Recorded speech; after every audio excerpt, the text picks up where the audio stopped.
Welcome to the Power of One. Today we're going to be speaking with the fire chief for Upper Darby, Derrick Sawyer. This is going to be a very, very important show. Please listen carefully for your safety. Welcome to the show, Derrick. Tell me about your career, because I know you're the chief for the fire department in Upper Darby. Did you always hold a position in Upper Darby? Were you the fire commissioner for Philly? Walk me through your experience as being in that field. All right, that sounds good. That's going to be a little bit of a story, though. So I started out in the fire service as a firefighter. And the interesting thing about me is that I wasn't one of those people that always wanted to be a firefighter. So I took the test, passed the test, went for the interview, and I said, I'll see what happens, because at the time I was working in the sheriff's department, and it was actually like a $4,000 pay increase to go to the fire department. So when I went for the interview and they started talking about 4 days on, 4 days off, I'm like, I'm gonna have to give this thing a try. $4,000 pay raise, gave it a try. Lo and behold, some 25, 30 years later, I wound up being the fire commissioner of the city of Philadelphia, which is the 5th largest city in the country. I was one of two people that held every rank from firefighter to fire commissioner. So I was a firefighter, lieutenant, captain, battalion chief, deputy fire commissioner, and then eventually the commissioner. I retired from Philadelphia, and I wound up going to New Jersey for about 2 years, Trenton, New Jersey, and I served as the fire director for the city of Trenton. And then I got a call from Upper Darby Township saying they were interested in me being their fire chief. And lo and behold, here I am, the fire chief of Upper Darby Township, PA. So the interesting thing about this job here, though, is that I was the first ever African-American career firefighter in Upper Darby Township's history. So it's a good thing and a bad thing at the same time, because I got hired here in 2021, I believe. And to think that you don't have people of color in the fire service or women in the fire service in 2020 is kind of unthinkable for me. But I guess that's part of my calling, where I should supposed to be here to make sure we diversify the fire department. So I give Mayor Barbara Ann Keffer credit, because she had the courage to bring me in to get that done. At some point, did you fall in love with what you were doing? Because you said in the beginning, you're like, okay, I'm gonna give this a try. It just looks good right now. At some point, did you fall in love or have a passion, grow to have a passion for what you were doing? Absolutely. So that passion is kind of twofold. So one thing about me, my calling is to help people. And being a firefighter, you get to live that calling out every single day. The second piece about the job that kind of intrigued me was the fact that I don't like mundane things, just doing the same thing over and over again. And being a firefighter, you never know what you're going to encounter every single day. Every single day is a different day, different fires, different events. We go to more than just fires. We go to train derailments, we go to accidents, EMS calls, hazmat calls, water rescues. So the fact that every single day was an adventure is what kind of intrigued me about joining the fire department.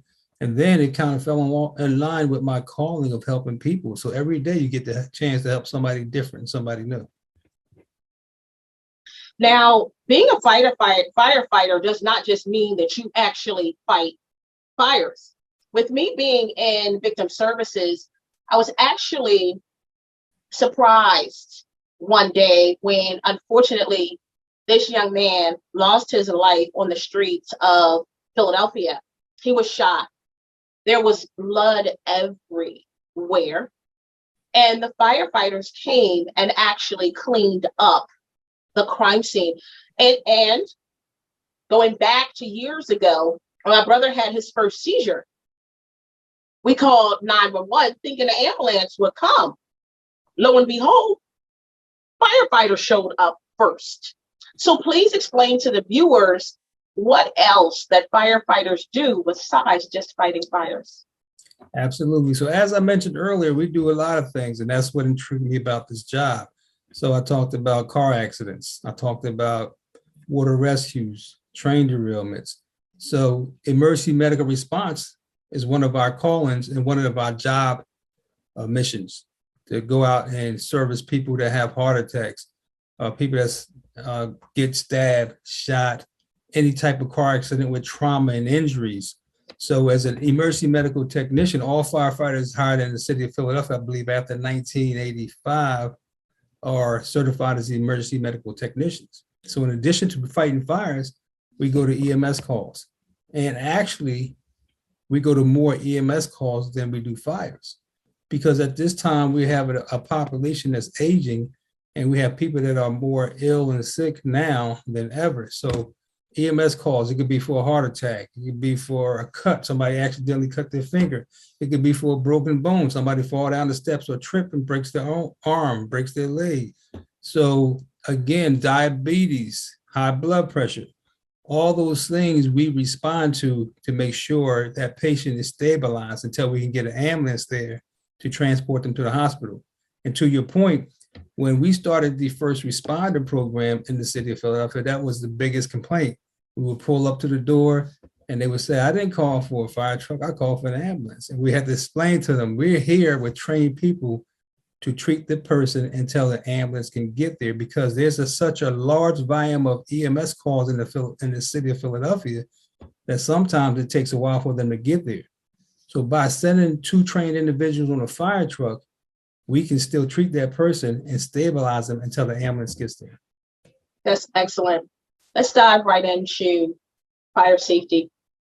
It never fails. I want to say at least once or twice a week when I'm speaking to somebody, it could be a victim or a co-homicide survivor. And I hear in the background, beep, beep, beep. And I want to say so bad, do you need a 9-volt battery? But it's like nothing to that person on the other end.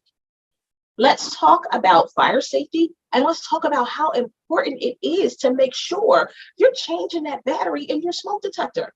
And do they have smoke detectors now where you don't actually need a battery?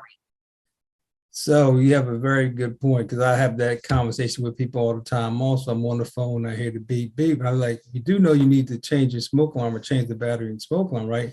And they're like, oh, that's what that is? So one of the education campaigns that I pushed hard when I was the commissioner there was, it's like a 3-legged stool, right? If you have a 3-legged stool and one of those legs are broken, the whole thing falls down, right? So one of the things when you talk about the 3-legged stool is a working smoke alarm. And then in addition to having a working smoke alarm, a home escape plan, because if the smoke alarm goes off, how are you going to get out?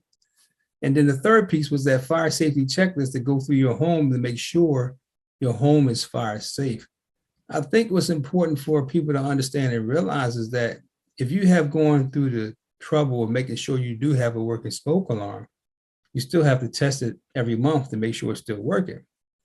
And if that beeping is going off and you're not burning your food, that means 2 things. One, either it needs a new battery or it's time to get a brand new smoke alarm, because the technology changes every 10 years where the smoke alarm is not as effective and doesn't work as much. So it's time to get a brand new smoke alarm. So you ask if there are smoke alarms that don't need a battery. So they need some type of power source. So sometimes you have a smoke alarm that's hooked up to your alarm system and that's hardwired.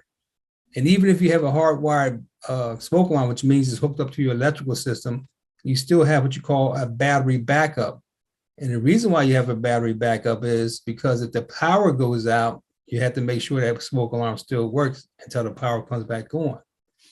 And then we have what you call a 10-year lithium battery powered smoke alarm, where you don't use the 9-volt battery.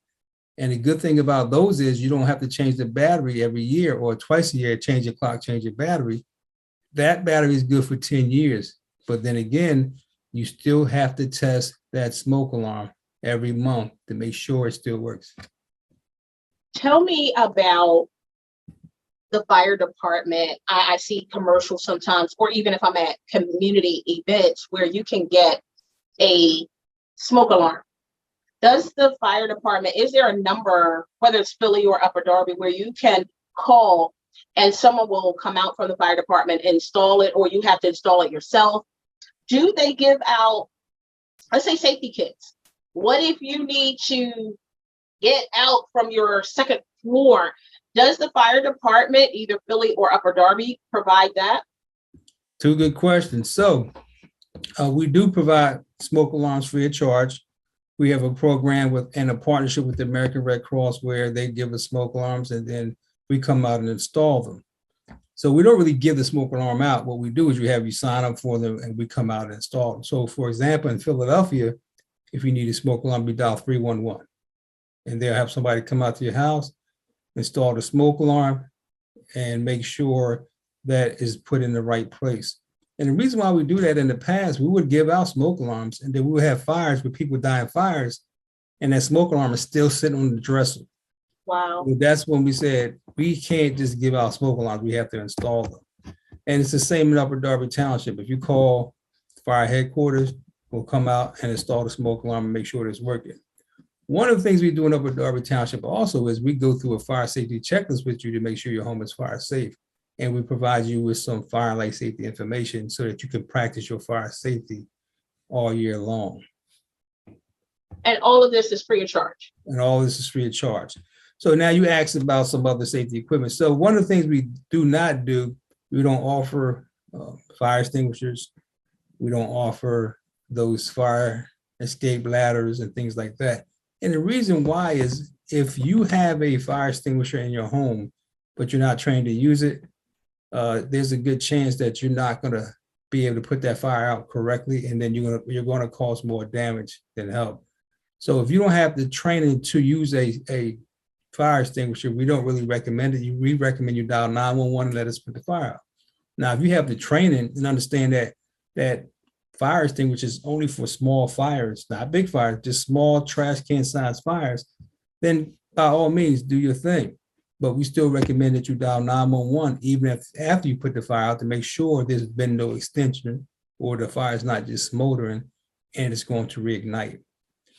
The reason why we don't provide fire safety escape ladders is because if you don't have the proper training and you use an escape ladder, you can actually hurt yourself.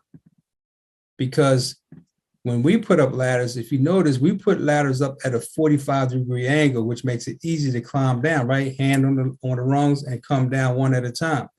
When you have an escape ladder, it goes right down the side of your building. It's kind of straight. And it's difficult to climb down the side of a building on a ladder that doesn't have that 45-degree angle. Now, if you have some training and you get a chance to practice that, then you have a better chance of being successful. But that's the reason why we don't give out the escape ladders. And that's smart because they would come by and say, listen. That's right.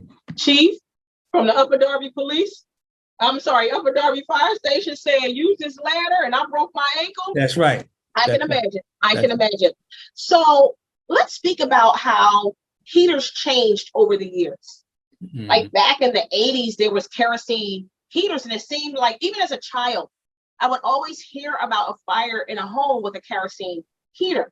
So over the years, we've gone from kerosene heaters, and I actually have a little heater on the side of my bed because my husband has a fan on the side. In the dead of winter, he has his fan on. I'm like, are you serious? So I'm turning on my little heater, but it's not, kerosene. It's a cute little heater.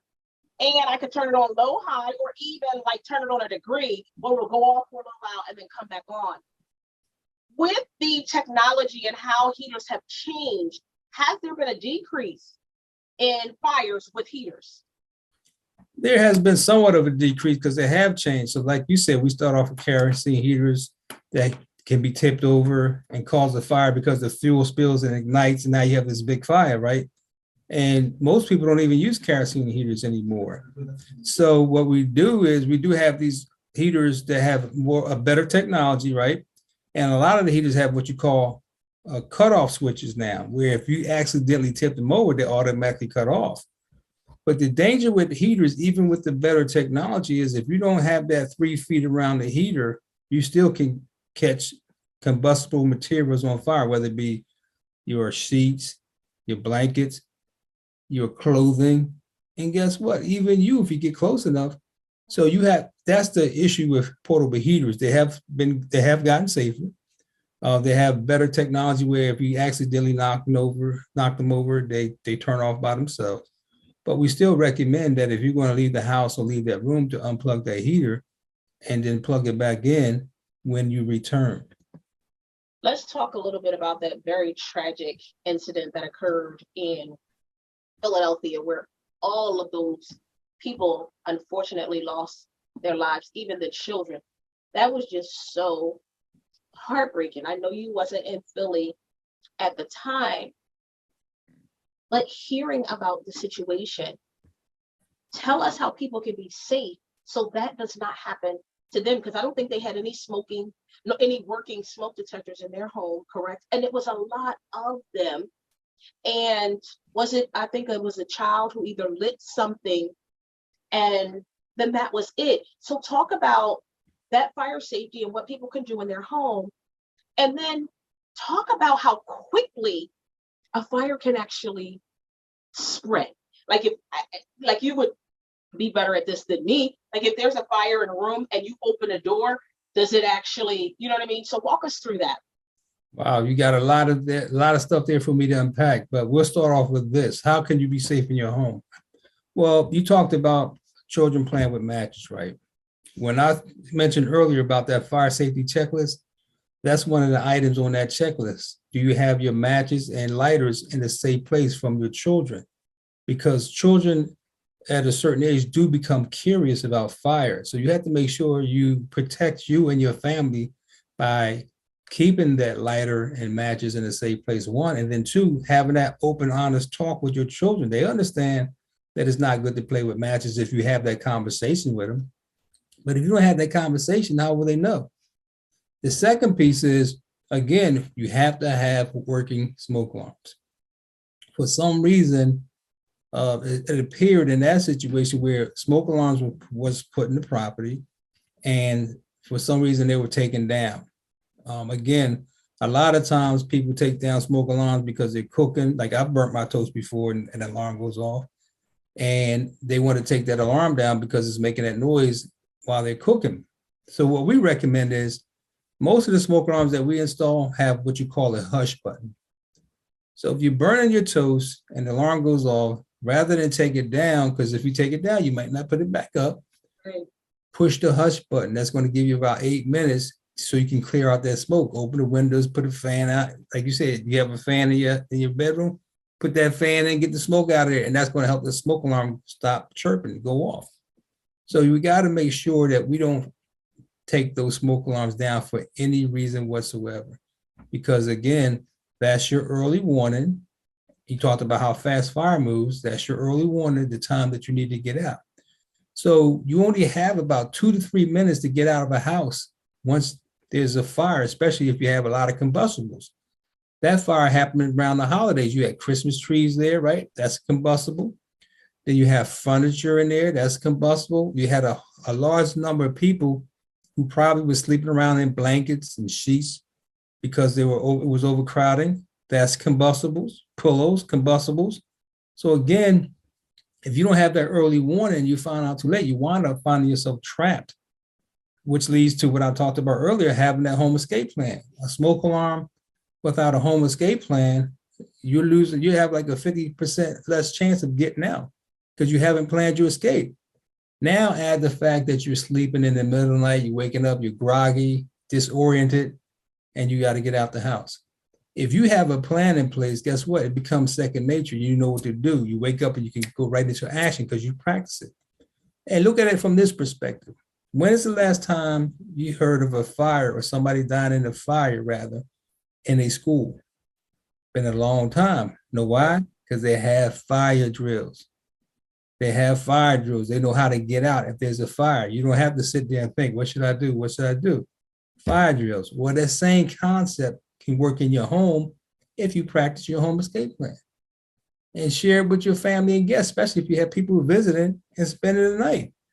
You got to let them know, if we have a fire, I need you to meet me at the mailbox. I need you to meet me at the corner so that I know that you're out. And then if you have a fire and they can't get out, do they know to keep the door closed, like you said, so that you don't let the oxygen in to help the fire grow larger? Do you know to keep the door closed? Do you know to put a towel at the end or a blanket at the end of the door so the smoke doesn't come in? Then you go to the window, open the window, and just yell and scream. Because one of the things we do automatically here up at Darby, just about any fire department you have, is we go around and put ladders up to make sure there's nobody trapped. So you have to keep your door closed, especially if you suspect that fire's in the hallway area. Go to your window, open your window, and let us know you're there. We'll come get you. But it is very important that they understand that you don't have 5-10 minutes to get out. You have maybe 3 or 4 minutes at best, depending on how much combustible material you have in your house. Can one die from smoke inhalation before the fire even gets to them?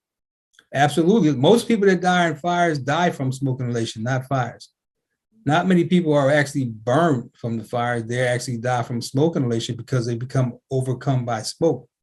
So when you have a fire and it starts to grow in size, it becomes extra hot. And you have what you call superheated gases. So either you die from taking in the smoke, too much smoke, which have carbon monoxide in it, or you die from the superheated gases where you burn your lung because the smoke and gases are too hot for you to breathe in. So that's why you hear the terminology that if there's a fire, you should stay low and crawl low under the smoke. So you could actually be safe crawling low, trying to get out and stand up and be overcome and be knocked unconscious. So it is important to understand that superheated smoking gases can kill you way before you even see a fire. And that's the reason why we say close your door, open your window, make sure you let us know that you're there. I remember, and this happened a couple of years ago, I was over my son's house with his wife, and actually it was two of my grandbabies. And my son was cooking on an electric stove. I hate electric stoves, a gas stove. But my son, my youngest baby, was cooking on that electric stove. I happened to look, it was a flame that was like, I never knew, and I don't know whether this is ignorant, I never knew, like an electric stove, you could actually see fire because you see those burners. And when I tell you that thing flew up, and I think it was because he had grease there. So what are some myths about like how fires can start? Because again, I never knew, like having an electric stove, you could actually see a fire. So like you said, you have an electric stove, those cores get hot.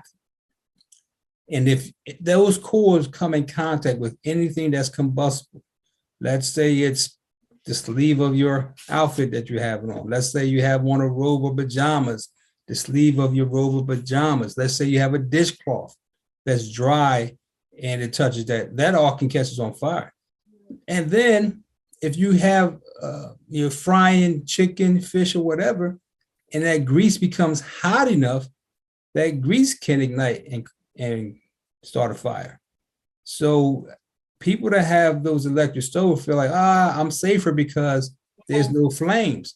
But if you're not practicing fire safety, like I said, if you have long sleeves on and you don't have an oven mitt that goes over your long sleeve to keep it close to your body, you don't want nothing loose hanging out, because if it catches on or touches those elements, they can catch fire too. So when you're cooking, one of the things we recommend is that you are prepared. So especially when you're frying fish or chicken, if that grease gets hot and catches on fire, you should have a lead close by. You just slide the lead over that grease. You slide the lead over that frying pan, right? That fire is going out, and then you turn the fire off so that the grease can cool down. But if you don't learn about fire safety, these things you don't kind of comprehend and understand. You should be prepared for those type of things in advance. And that's one of the things we talk about on that fire safety checklist. You can go down this checklist, and if you can check off everything on that box, you know that your home is pretty much fire safe, and your chance of having a fire declines greatly.